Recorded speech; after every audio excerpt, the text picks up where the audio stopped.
We're getting a download. No apology necessary.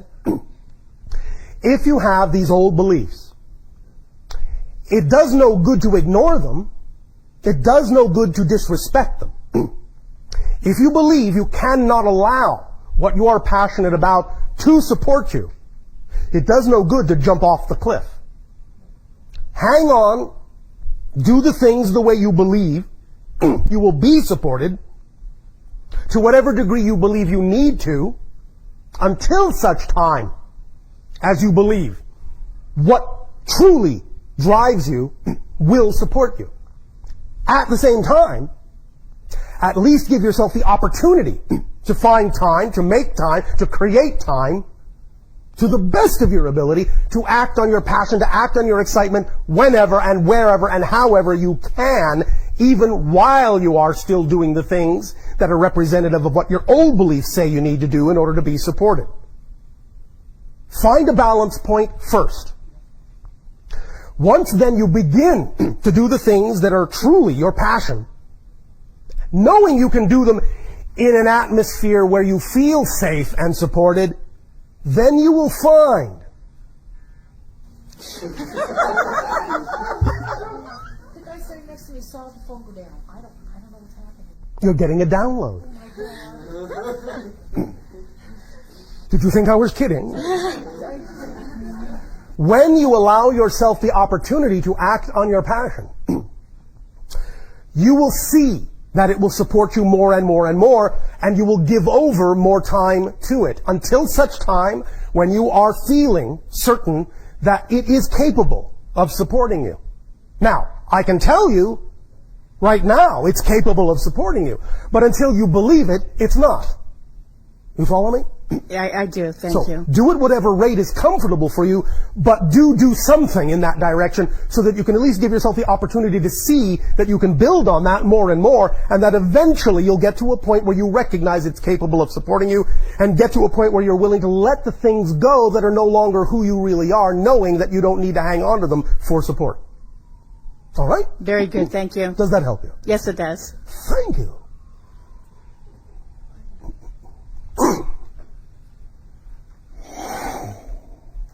Hi, Bashar. And you good day. Thank you. I'm very excited. I didn't think that they would pick me to speak to you. Why not? I don't know. Sure you do. Why not? Well, now I do. So because Now you do what? now I know, and now I believe that I was picked. So I had to come up with a question very quickly because. Oh, I see. You see, okay. So it's very different from any of these other questions. I'm not interested necessarily in meeting ETs or anything else, but That's all right. okay, good. Even though you've already just met one. Okay. Well, what's more in my heart right now Yes. is knowing more about manifesting my own, and this is very personal. Yes. My own. We assume that because a person is saying it. Okay. Okay. Good. My own twin flame. Yes. My own soulmate. Yes. Partner for the. Yes. This, What about that? Well, how to bring that into my life? How to manifest that? You want to take a guess? Do I want to take a guess? You can say no. Okay, I say no. Thank you. Then, first and foremost, here's how. Continue to be the person you need to be that person has made the agreement to be with. You need to become the person that person has made the agreement to be with. Now, that doesn't mean that you have to have, as you say, all your ducks in a row. It doesn't mean you have to be the perfect person on your planet. It just means if you, in this place and time, have not manifested that, there's a reason. But first and foremost, you need to relax your label a little bit. Realize that from our perspective, anyone you're interacting with at any given moment, at that moment is your soulmate. Because that's who's there. You follow me? Yes. Many times individuals will actually keep an agreement they may have made with someone to come in and be that life partner, they will actually keep them at bay by invalidating who they are interacting with right now. The idea is to not put that person on a pedestal. We understand that because they seem to carry the resonance that would be your match, that very often humans will relegate them to a special position. The idea is to understand that they come in when they need to come in to reflect to you the things that need to be reflected to you to give you the best opportunity to be more of yourself, but also along the way, so do other individuals. And all of them are stepping stones. And if you invalidate a stepping stone, you cannot take the next step. So the first idea is to interact with whoever you interact with as if they are at that moment your soulmate, because they are there to reflect something to you. They are there to give you an opportunity to learn more about yourself, to become more of who you are.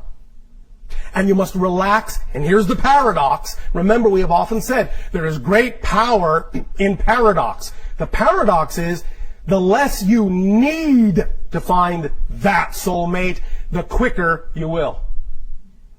That's the paradox. Because in a sense, saying you need to find that person is saying, really, I am not complete.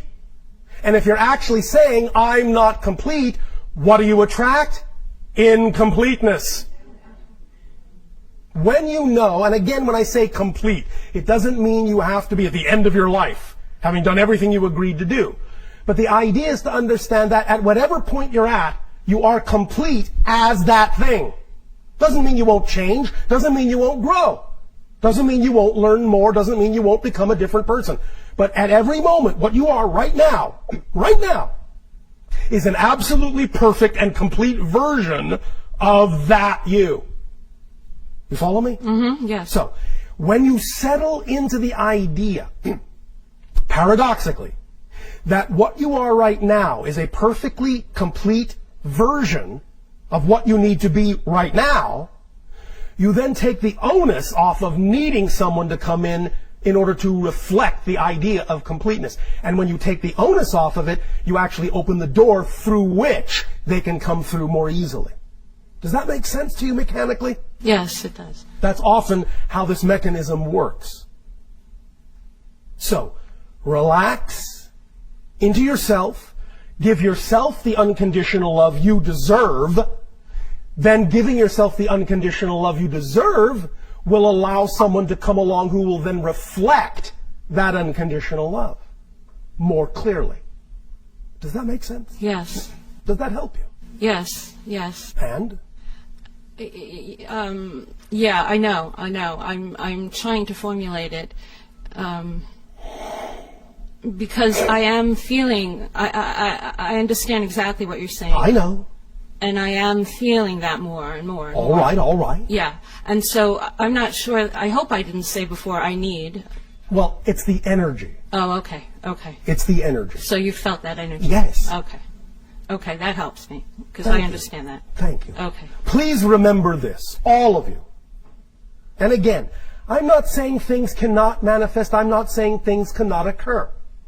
But here's something very, very crucial to remember about this and what we were talking about at the beginning of this transmission with regard to the idea of what your physical mind is capable of and what your higher mind is capable of. We know that many of you have these visions, these dreams of what you desire in your lives. And you create this image, this picture of that perfect representation of that reality. And you aim for that and you go for that. And that's what excites you. And that's your passion. And that's all well and good. But understand this very clearly. The best possible version your physical mind is capable of imagining is the least possible version your higher mind can imagine. So don't stop the higher mind by saying, that's the best I can get. Let the higher mind give you more than you believed you could get. Because if you insist that the picture the physical mind gets is the best that can happen, you're actually limiting what might even be in a more amazing way the higher mind could bring it about by saying, that's it, that's what I can get. And thus you put conditions and limitations and expectations on the higher mind that prevent it from giving you something beyond what you imagined.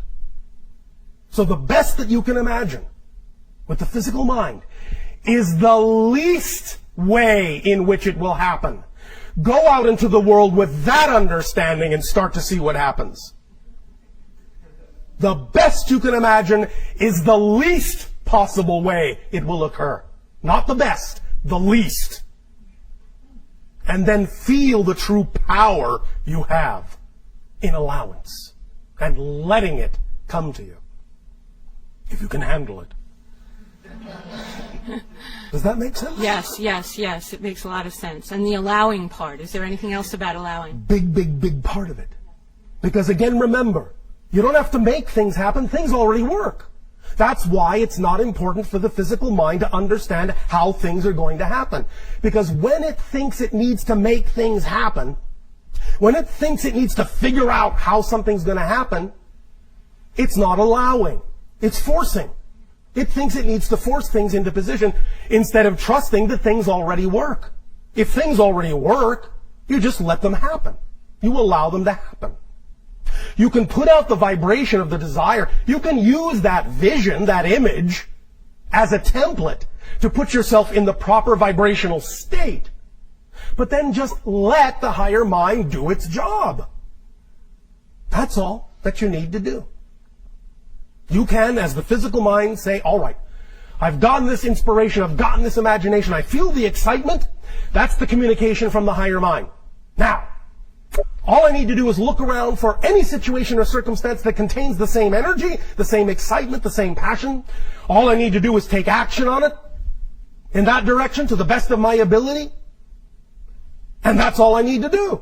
And the next thing that comes along, do the same. The next thing that comes along, do the same. The next thing that comes along, do the same.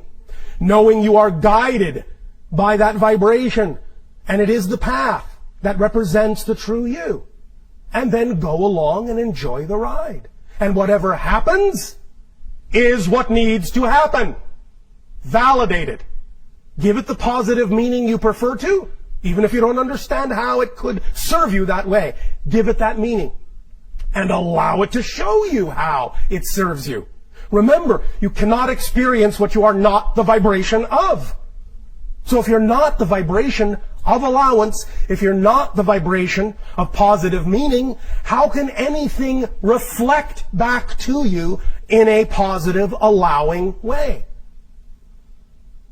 You understand? Yes, so if you're not the vibration, how do you allow that vibration? How do you... By getting in touch with whatever beliefs and definitions you would have that would get you to react to something in a way you don't prefer to. It's a simple question.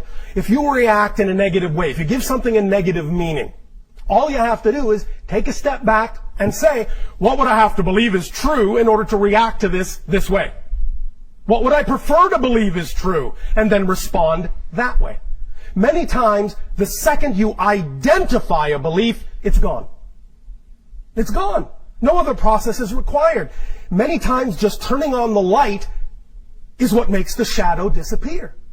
But you have to allow yourself to investigate. And the easiest question is, what would I have to believe is true about my relationship to this thing that I would react to it in a negative way? Find out what that belief is. Find out where it came from.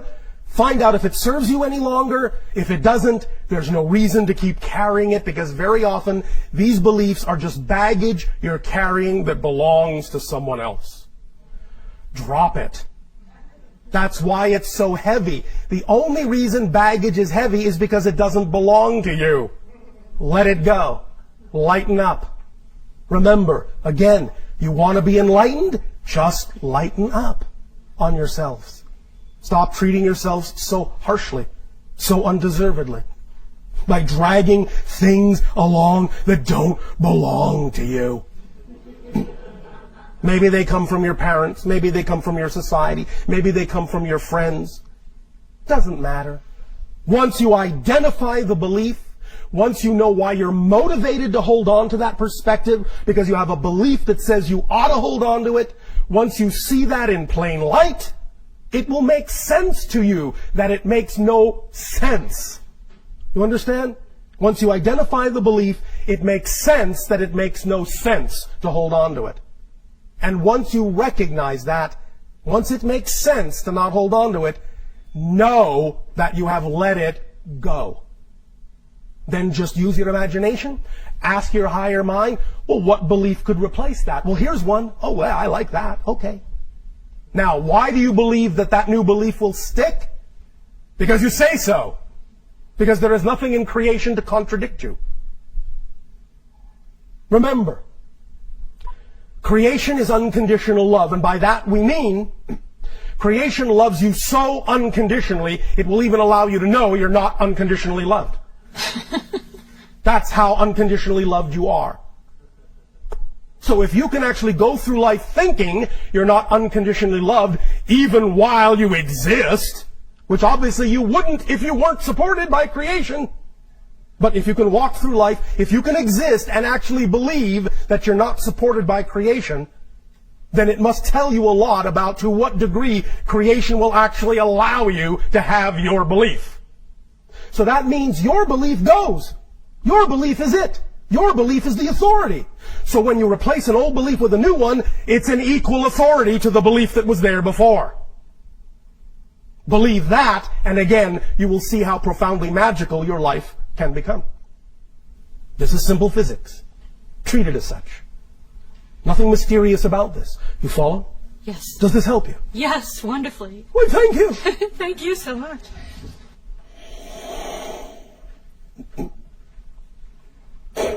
Hello, Bashar. And are you good day? Good to see you again. Well, you're not really seeing me, but thank you for the sentiment. Yes. So, first I want to pose a follow-up question A follow-up question. and it's an idea of paradox that I sometimes get stuck in, Oh, and I all feel right. like it's a powerful, as soon as I understand it properly, it will be a powerful Let's examine the power tool. of paradox. Yes. So, higher mind, or conceives. Yes. Brain receives. Yes. Physical mind perceives. Yes.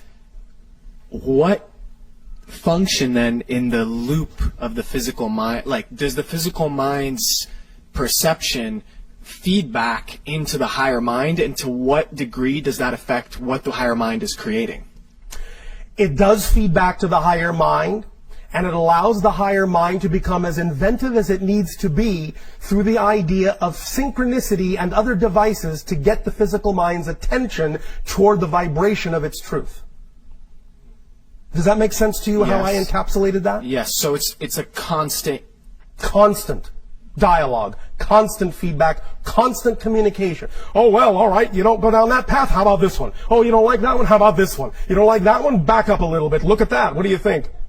You understand? Mm-hmm. Now, the physical mind can be stubborn at all those moments and refuse to pay attention, but the higher mind will, and I will underline this an infinite number of times, the higher mind will never give up. Never give up. Right.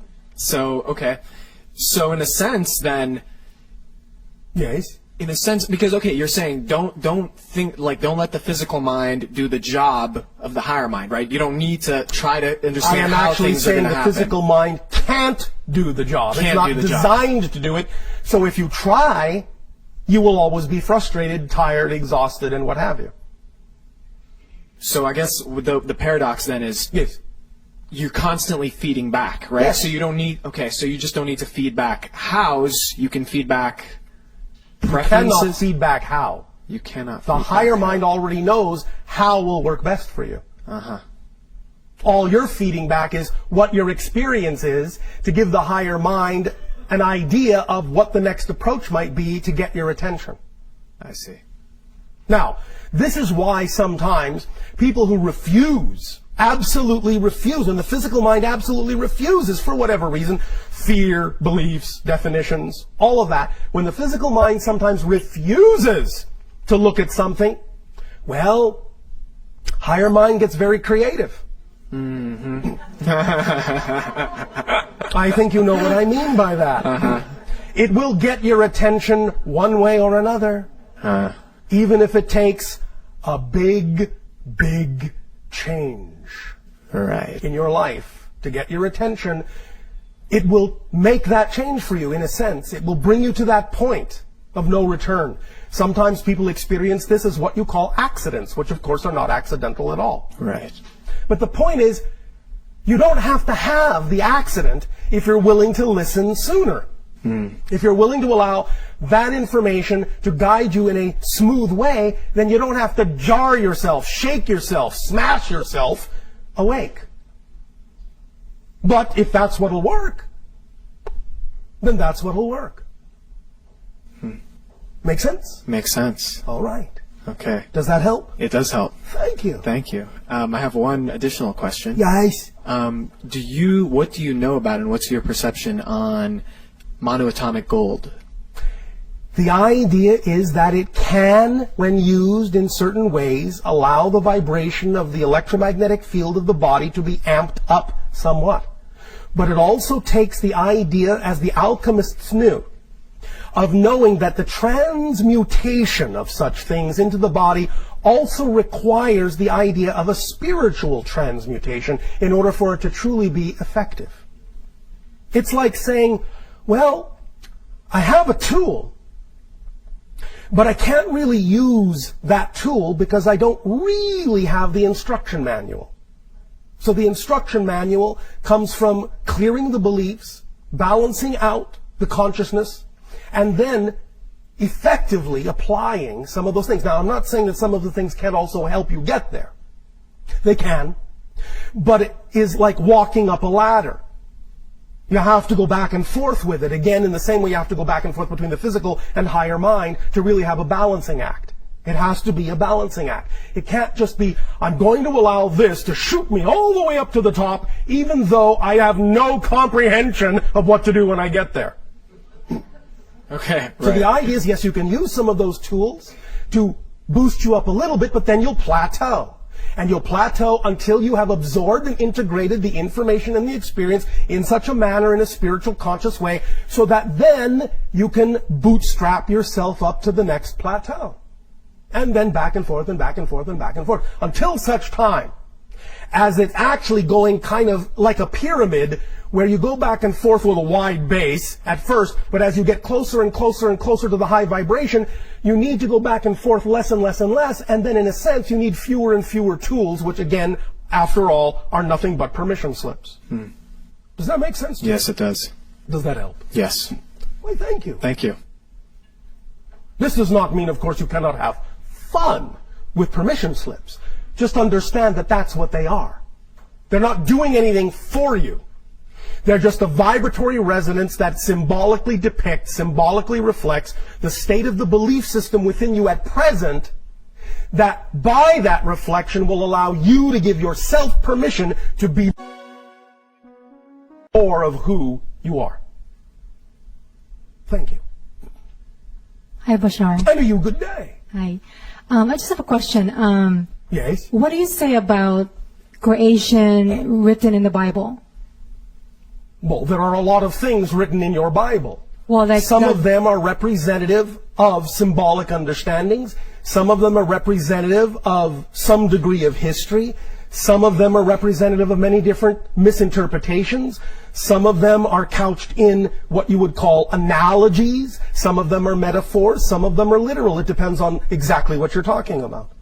It's a collection of various points of view told in a variety of ways and methodologies. They're not all, in that sense, coherent with each other or congruent with each other. Well, specifically when it says about that God created, humans. Yes. What do you say about that? Well, obviously you are a product of creation. So are we. Yes? Yes. Well, then in that context, you could say it's accurate. But in terms of any other specific description or depiction, some of that may fall to interpretation.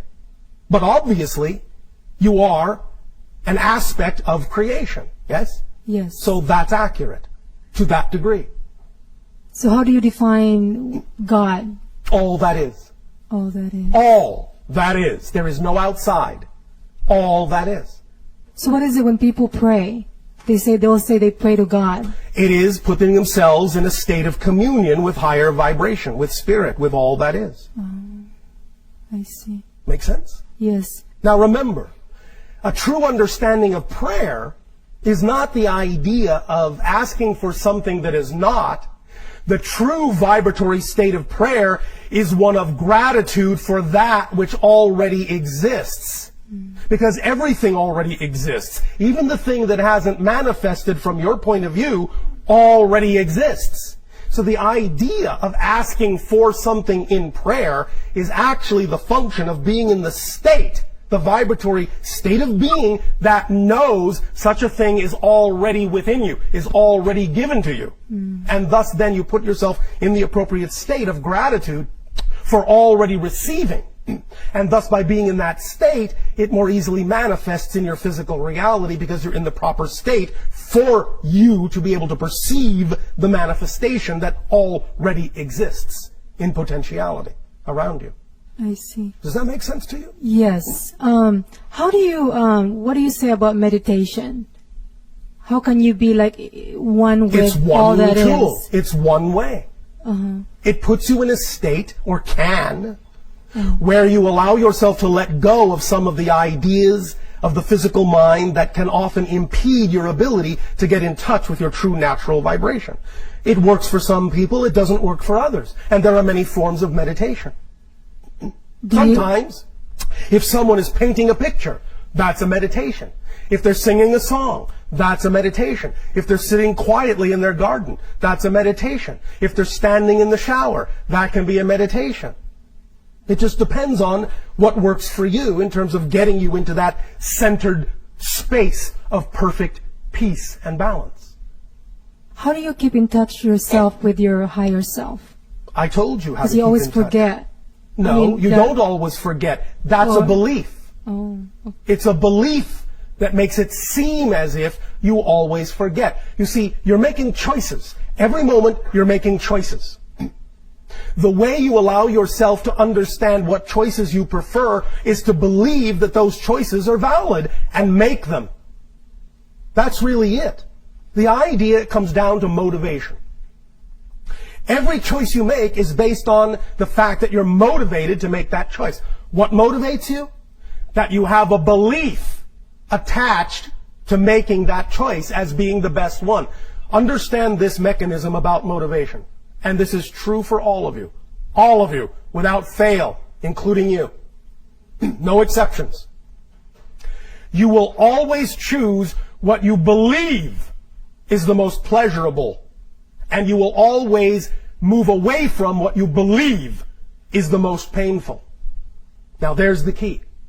It doesn't mean you will not choose painful things.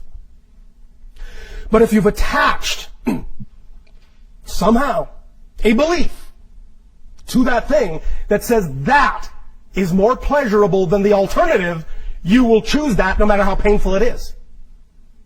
So it's about getting in touch with what the belief is, how you've attached it, why you may have attached a more negative belief to something that might actually be more representative of your passion, and switching those beliefs so that the one that doesn't serve you has the belief that says that's more painful, and the one that does serve you has the belief that says that's more pleasurable. Because as soon as you do that, believe me, you'll choose the one that's truly more in alignment with your truth, more in alignment with your passion.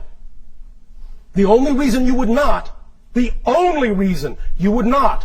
is because you have a belief, maybe unconsciously, attached to that says that's not the thing to do. Might be fear of the unknown, might be fear of a lot of things. But you have to discover that. But you all make your choices based on that motivation. What you have defined as more pleasurable, you will always choose. What you have defined as more painful, you will never choose. The mechanism is automatic, it's flawless, it always works. You don't have to make it work, it always works. So if you find yourself choosing painful things, find out what the belief is that's attached to it that says that that's less painful than another choice. When you find that out, it will automatically shift and you will make the choice that is actually representative of your passion and not your pain. Does that make sense? Yes. Thank help you. you? Thank you so much. You are welcome.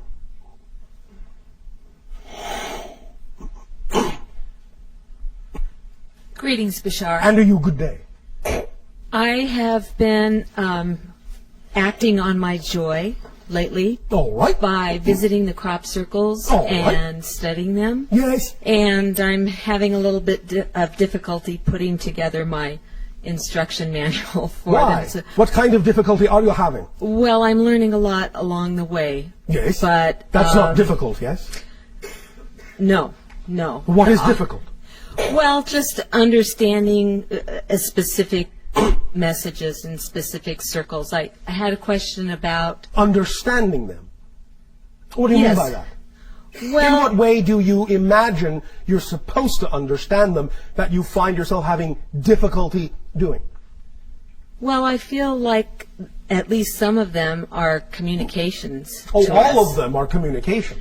So I'm trying to understand that part of it. What makes you think you don't?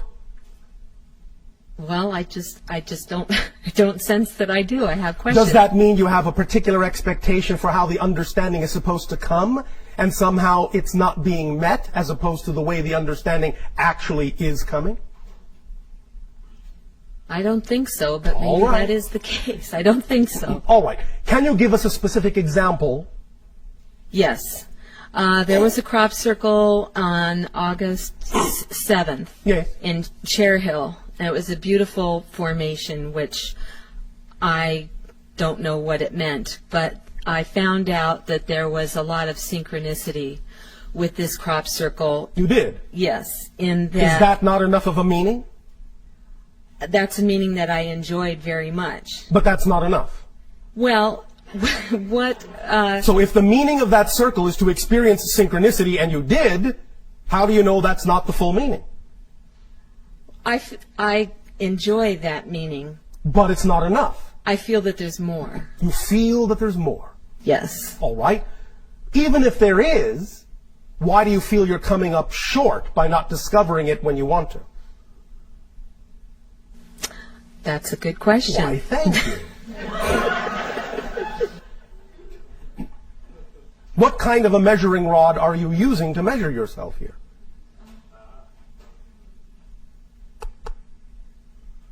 That's another good question. Thank you.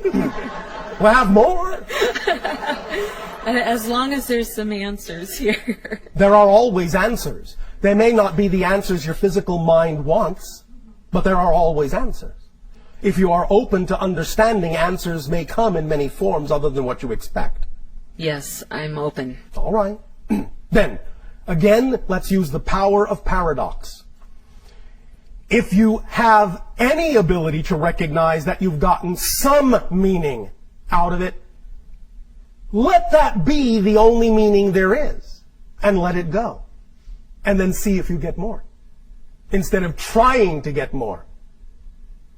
Let whatever meaning you get be the only meaning there is, and recognize you've gotten all the meaning. Pat yourself on the back for having gotten the meaning. Then let it go, and then see if you get more. If you don't worry about it. Okay. You're trying too hard. Okay. You follow that? I do. Do you think you can do that? Or is that too difficult for your mind to let go of? Well, it's pretty difficult. Why? I really want to know. All right, I'll ask you another question. Do you believe in timing? Yes. Are Yes, you I do. sure? Yes, I do. All right. Not time, timing. Yes. Yes. Do you believe that whatever you need to know will actually happen in perfect timing? I do. Then what's the problem? No problem. No problem. Do you get the point? I do. When you relax the need to have something happen at a certain time, you will then find that it will happen in perfect timing. I see. I see. Are you sure? I do. I do. All right. All right.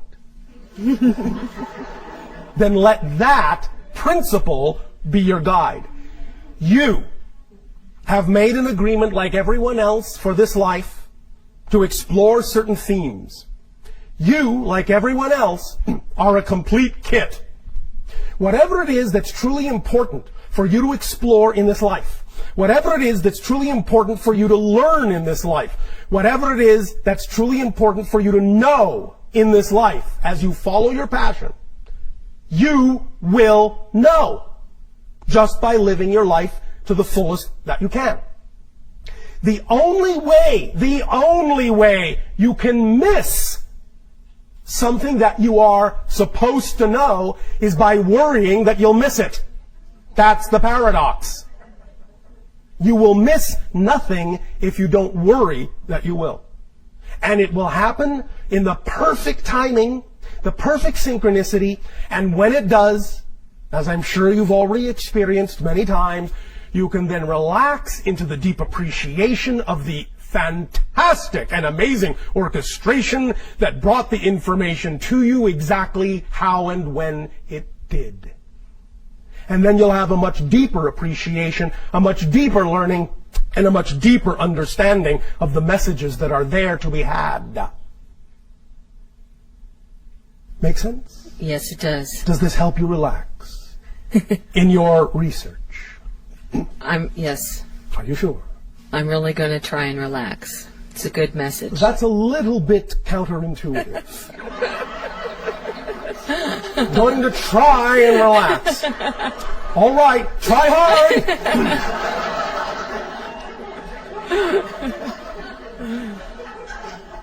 What is it, if I may be so bold, about your life and your passion that you don't trust? Is that another good question? Absolutely. Why, thank you. Like I said, I have more. But let's stay with that one. Okay. What is it about your passion you don't trust? Is this another example of the physical mind attempting to do too much? Attempting to do something else's job? Probably. Well, what is it you don't trust?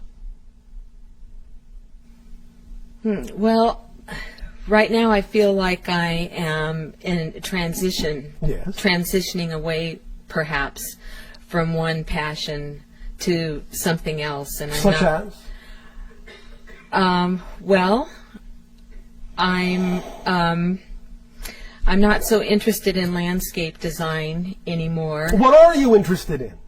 I'm interested in body energy and all of these. What is representative of the passion in terms of what you are doing with the crop circles? In terms of creating your little document? I'm not sure. I just know that I've been drawn to it, and so I'm Do just you think you've following been that. drawn to it for a reason then? I think everything's for a reason. Then why don't you trust it in terms of its timing? In terms of how it unfolds? If you think you've been drawn to it for a reason, why don't you trust the way in which it unfolds? Well, you reminded me of that. I see now where I've been too impatient and not trusting of timing. You know why people become impatient? Why? Because they think they need patience. If you're enjoying every moment of your life as a representation of your passion, what do you need to be patient about?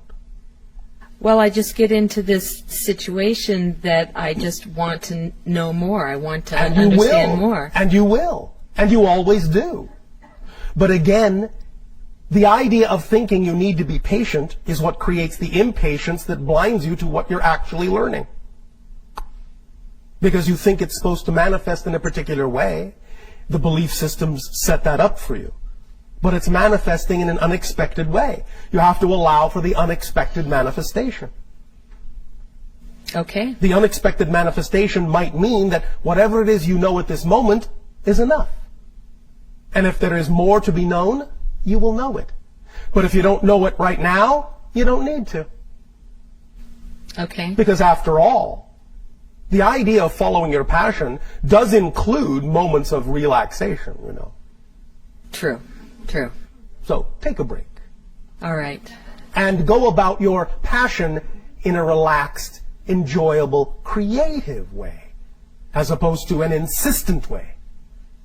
Otherwise, it's not really passion, is it? No, no. Does this help? Yes, very much so. Thank you, Bashar. Thank you. Bashar, we have another question from our news for the Soul.com listener. What is the timing of your transmission? Oh, we have about another 10 to 15 minutes. All right. All right.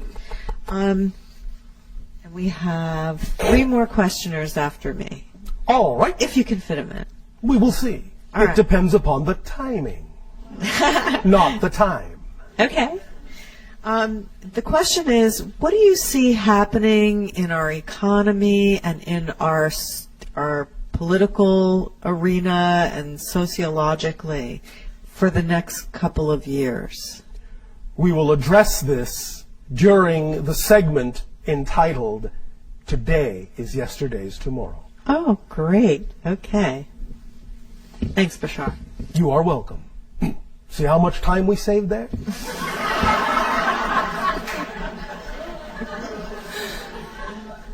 Number 1. Good evening, And to Bashar. you, good day. I wasn't going to ask this question, but the questioner before me put it into my mind. Oh, all right. How dare she? I feel like maybe I'm one of the few here that doesn't already know who or what is making the crop circles. No, you're not the only one. The idea behind what you refer to as crop circles or glyphs is the idea that it is the product of a collective consciousness, including your own. It is focused consciousness, focusing electromagnetic energy, used to create slices of higher dimensional forms of which you're only seeing a part. It is a communication from many different levels of consciousness, including your own collective and higher consciousness, to yourself, to help you get lost in mystery, to wake up to new ideas, new perspectives of yourself. Sometimes different factions will take the lead, in a sense, in co-creating one of the crop circles and giving it their flavor, so as to have a certain vibration that will attract certain people that are attracted to those specific frequencies. But it is always a collective creation. And this means collective in the sense of not only your own collective consciousness, but also your spirit guides, other dimensional beings, extraterrestrial civilizations, and all others who are involved at this point in the aiding and assisting and observing of the transformation going on your planet at this time. And also this includes the idea of the consciousness of your Earth itself, because that is also involved. Does that make sense to you? Oh, yes. I've Yes. wondered or kind of thought for quite some time, perhaps, that as we look back on the many years of the manifestations of these crop circles, that we've been able to record them photographically, Yes. that at some point in the future we might be able to see that there is a whole a continuity of message, that it's Yes. almost like a book that's being given Yes, to us. it is a story. Start looking at it from that perspective. Now, see how lovely the synchronicity and the timing is, that the person before you put this thought in your mind, and one of the pieces of information that comes from us to you is also something she can use. Look at the crop circles as an ongoing story, a multi-level, multidimensional story.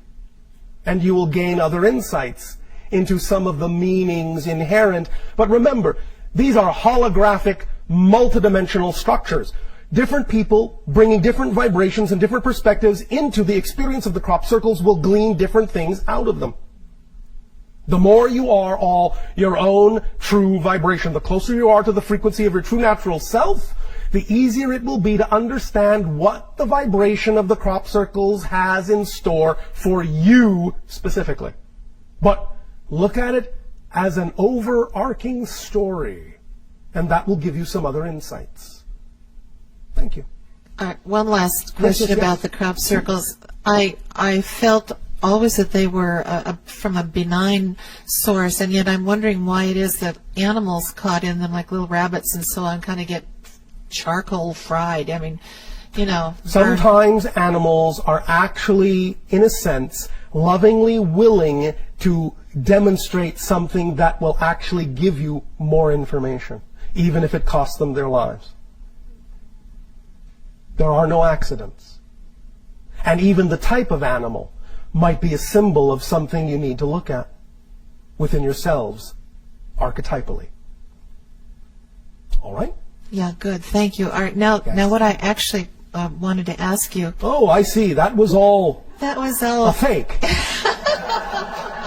It was a prelude. A prelude, all right. Yes. You're talking about, you began earlier about imminent contact. And Yes. I am wondering, I've heard from researchers for many, many years that there are a number of ET groups Yes. around the planet. Yes. Not all of them, I think, of your intention and benign vibration. It is true that there may be those that exist that don't always necessarily have your best intentions at heart. Our strongest suggestion would be don't pay attention to that frequency, because it is only your fear that will put you on the same level and make it possible for contact on that level to occur. If you be the vibration you prefer to be, then you will simply become invisible to anything not on that frequency. Okay. Does that help you? Oh, of course. Thank you. And I'm also informed, in line with some of the research that I do, that our military some time ago began to develop technology with which they well, of all the crazy plots that they might enact, this is one possible scenario. Are you talking about the fake invasion? No, well, no, the fake, the return of Jesus, Yes. through the clouds, or that they can create this holographic They image. have of- some capability of doing certain things close to that, but understand that these will actually not occur. I'm not saying that they haven't been discussed, but they have been discarded. Well, that's good. From the time I was a little girl, I did have occasional, I don't know if it was dreams or daydreams, about ships, or at least a ship, actually landing in front of the UN. But I kind of put that aside, thinking, oh, that's way too dramatic. I mean, they're not going to do that. Well, eventually that will be possible. Not at first, but eventually that will be possible. Are there areas already designated for this? Yes. Can you Many of share them that? are what you call some of the sacred sites and vortices around your planet. Sedona being one. What about the Giza Plateau? That being another. You want to continue? Sure. Eventually. Yes. Tijuanaco. Again, it's not that much of a mystery if you just put your mind to it. Look at what has been, and you will see what will be. Thank you. One last question about these. When I go Well, now we are in the epilogue. Prelude, the actual question, and now the epilogue. Talk about a story.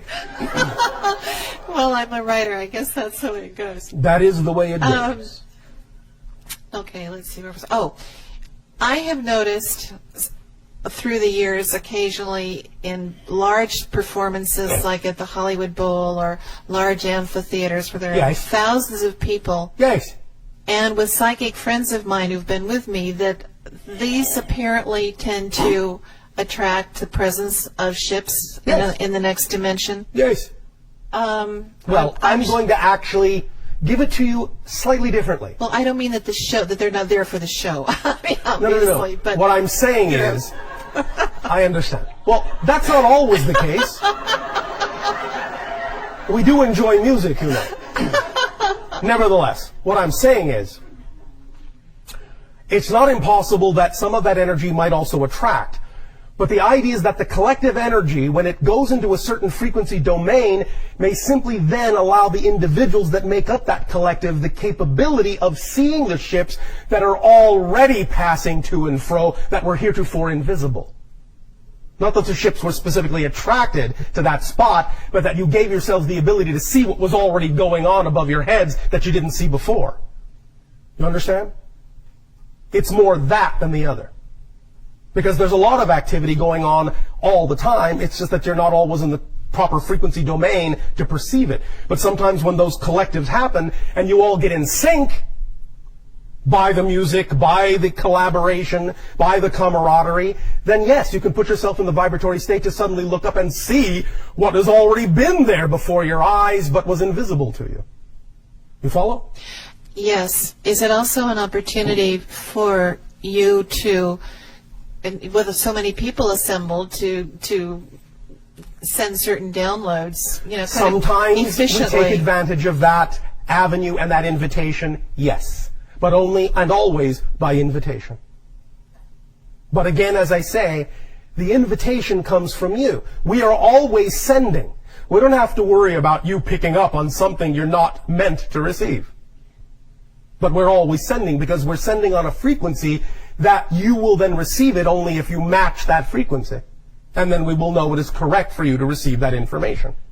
And that's the invitation that I'm talking about. Make sense? Yes, thank you. Thank you very much. Number 2.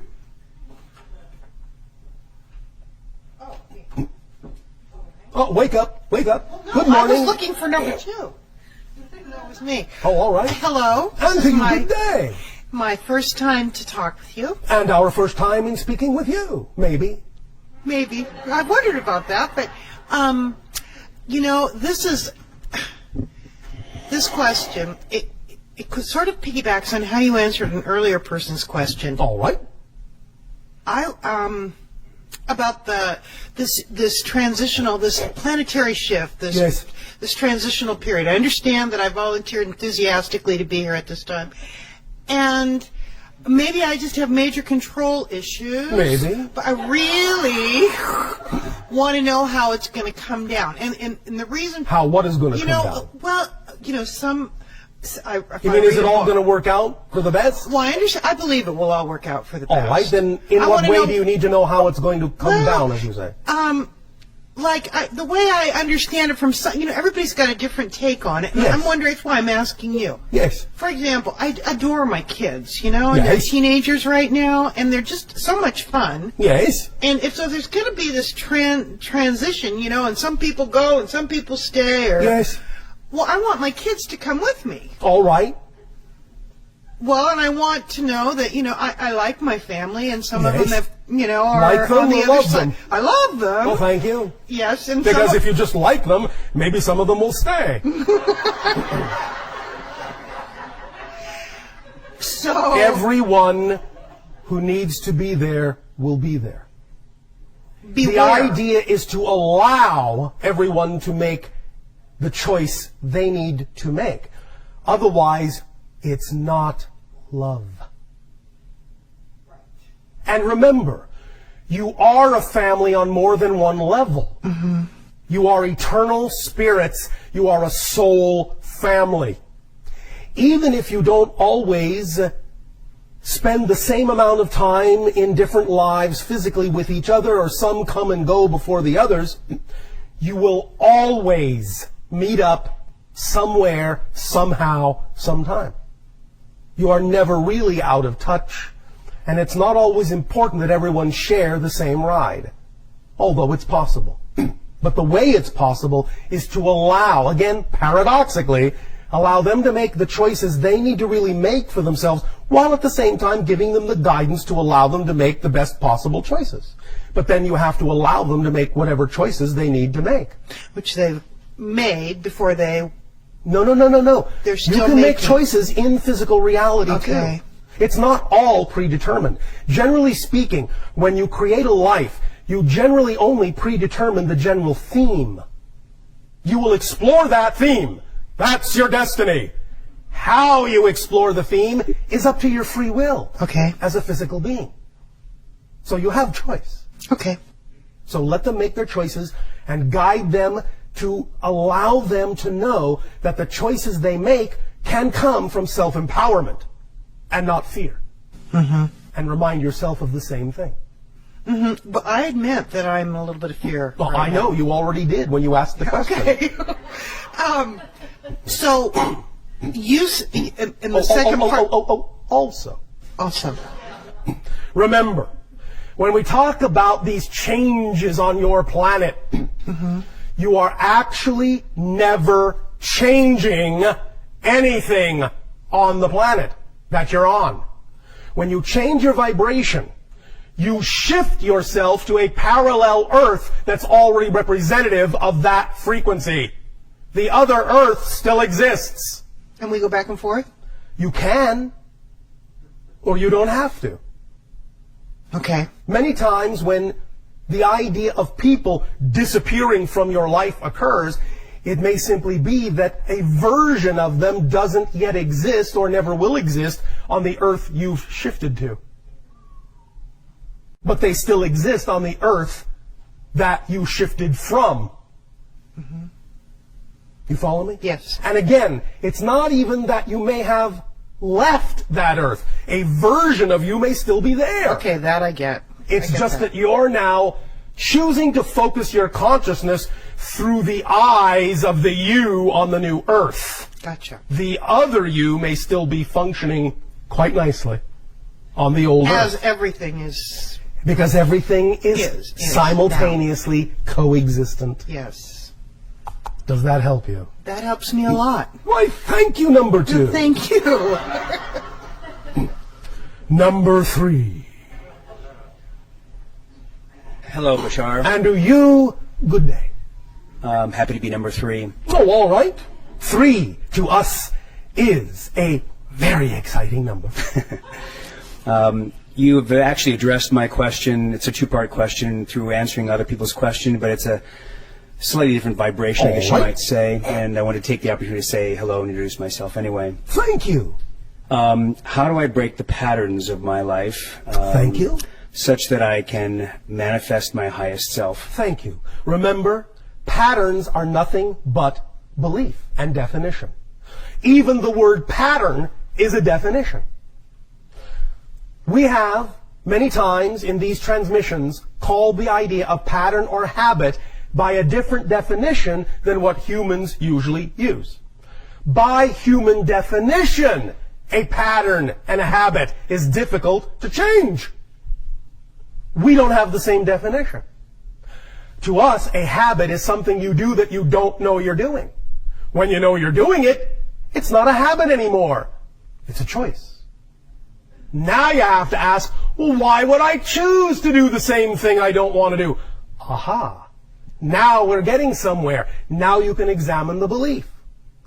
Understanding that a habit or a pattern is something you do that you don't know you're doing, you can also recognize by that definition that when you become aware of the pattern, many people on your planet say, well, now that you're aware of the habit, now that you're aware of the pattern, you can begin to do something to change it. No. Awareness of the habit and awareness of the pattern means you're at the end of the habit. It's gone. It's the forest for the trees issue. You don't know it's a forest unless you're already outside of it. So if you know there's a habit, that means you're at the end of the habit and no more processing is necessary. Except for whatever process remains if you keep choosing to do the same thing, then it's simply a choice based on a belief. And you can use the question, as you say, we addressed before, what would I have to believe is true in order to keep making this choice? Because it's no longer a habit, it's no longer a pattern. I'm aware of it. So the pattern is gone. Now it's within my control. Now it's a choice. Now it's conscious. So the pattern is gone. I can't use that excuse to keep doing the same thing. Now if I keep doing the same thing, it's because I choose to keep doing the same thing. Why would I do that? Therein lies the beginning of true exploration. Why would I do that is the beginning of discovering what those beliefs are and letting them go. Make sense? Yes. Does that help? Yes. My Yes. second question is, how do I know I'm pursuing my highest purpose so that I'm By making... following your highest joy. Again, that's equivalent. Yes. Have the discernment, however, to tell the difference between what is truly your passion and what you may be fooling yourself into thinking is your passion because you're actually afraid to follow it. Have the discernment to know when it's actually anxiety and not excitement. That also takes an honest investigation of your belief systems and your definitions to be able to tell the difference. But you can tell the difference if you're honest with yourself. Make sense? Yes. Does that help you? Yes, it does. Thank you. Why, thank you. We will, at this timing, once again, extend to each and every one of you our deepest appreciation at the gift you have given to us of allowing us to experience each and every one of you individually and all of you together collectively as aspects of the multidimensional crystal of all that is. Our unconditional love to you all and a fond, exciting, loving, active good day.